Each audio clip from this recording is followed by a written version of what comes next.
చాలా అద్భుతమైన ఓ పర్వతం ఉంది.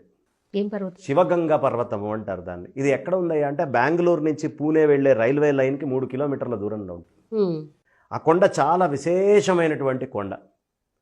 ఆ కొండ ఎలా ఉంటుందయ్యా అంటే మీరు తూర్పు నుంచి చూస్తే నందీశ్వరుడు ఉన్నట్టు ఉంటుంది, పశ్చిమం నుంచి చూస్తే వినాయకుడు కూర్చున్నట్టు ఉంటుంది, ఉత్తరం నుంచి చూస్తే నాగపాములాగా ఉంటుంది, దక్షిణం వైపు నుంచి చూస్తే శివలింగం లాగా ఆకారంలో ఉంటుంది. 4 దిక్కులు 4 రకాలుగా కనిపిస్తుంది. ఇప్పటికి మనం వెళ్ళి చూడొచ్చు ఆ కొండ మీద.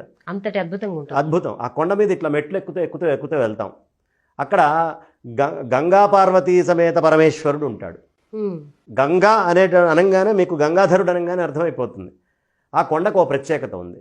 ఆ క్షేత్రానికి దగ్గర ఒక బావి ఉంటుంది. ఆ బావి ప్రత్యేకత ఏమిటయ్యా అంటే ఎంత వానలు పడితే అంత లోపలికి వెళ్ళిపోతాయి నీళ్లు. ఎంత ఎండలు ఉండి వాన అనేది లేకపోతే అంత పైకి వచ్చేస్తాయి. ఇట్లా ముంచుకొని ఎండాకాలంలో నీళ్లు తాగొచ్చు. ఇది ఒక విచిత్రం. ఇది చాలా విచిత్రం. అసలు ఆ కొండే విచిత్రం. నీళ్లు ఎక్కువ వర్షాలు వస్తే నిండుతాయి కదండి. నిండుతాయి, కానీ ఇక్కడ ఇంకిపోతుంటాయి. ఎంత వర్షం పడితే అంత ఇంకుతాయి నీళ్లు. వేసవిలో పైకి వస్తాయి. ఎంత తక్కువ నీళ్లు పడితే భూమి మీద అంత ఎక్కువగా పైకి లేచి వస్తుంది. కాబట్టి ఇప్పటికీ ఆ కొండను చూడొచ్చు మనం.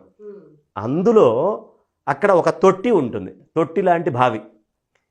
దీని ప్రత్యేకత ఏమిటయ్యా అంటే మిగతా రోజుల్లో ఎప్పుడూ చుక్క నీళ్లు ఉండవు.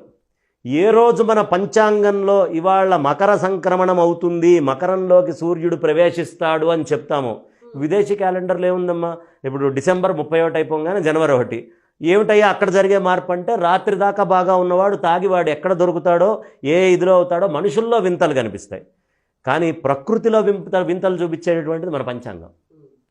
ఎలా అంటే ఆ తొట్లో 40 ఔన్సుల నీళ్ళు వస్తాయమ్మా ఒక్క మకర సంక్రాంతి రోజే. మామూలు రోజుల్లో రాదు. దాన్ని ఒక బంగారు పాత్రలో తీసుకొని చక్కగా అభిషేకం చేసి స్వామివారికి ఆ నీళ్లని మళ్ళీ ఓ బంగారు పాత్రలో పట్టి ఆ పట్టినటువంటి నీళ్లల్లో సగం మైసూరు రాజుకు పంపించేస్తారు. సగం నీళ్లు వాళ్ళు అక్కడ వచ్చే భక్తులకి తీర్థంగా ఇస్తారు.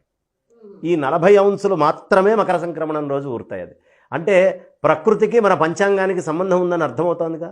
మన పంచాంగంలో మకర సంక్రమణం ఉన్న రోజే అది జరుగుతోందిగా. కాబట్టి ఇలా అద్భుతమైనటువంటి వింతలు విశేషాలు చాలా జరుగుతాయి. అక్కడ ఈ మకర సంక్రమణం రోజు ఎవరు పార్వతీ పరమేశ్వర్లకి ఆరాధన చేసుకొని ఆ తీర్థం తీసుకుంటారో వాళ్ళకి ఎలాంటి బాధలు కష్టాలు ఉండేటటువంటి అవకాశం లేదు. అనారోగ్యాల నుంచి దూరం ఉంటారు. ఆ తీర్థం కోసం చాలామంది నడుచుకొని పైకి వెళ్తారు. అసలు ఆ కొండే విచిత్రమైన కొండ. అది ఎలా ఉంటుందంటే ఇట్లా కొంచెం వంగినట్టుగా ఉంటుంది. ఆ కొండ ఉండడం కూడా 4 ఆకారాల్లో ఉంటుంది, వంగినట్టుగా ఉంటుంది. వంగినట్టుగా ఎటువైపు వంగి ఉండాలి, ఎటువైపు నాగపాము పడిగ ఉంటుంది అని మనం చెప్పుకున్నాం. ఉత్తరం వైపు కొంచెం వంగినట్టుగా ఉంటుంది. చాలా ఖచ్చితంగా ప్రతి వాళ్ళు ఒకసారి ట్రెక్కింగ్ చేసి ఎక్కి చూడాల్సినటువంటి కొండ ఈ కొండ. ఇంత అద్భుతమైనటువంటి వింతలు ఇలా జరిగేవి మనకి చాలా ఉన్నాయి.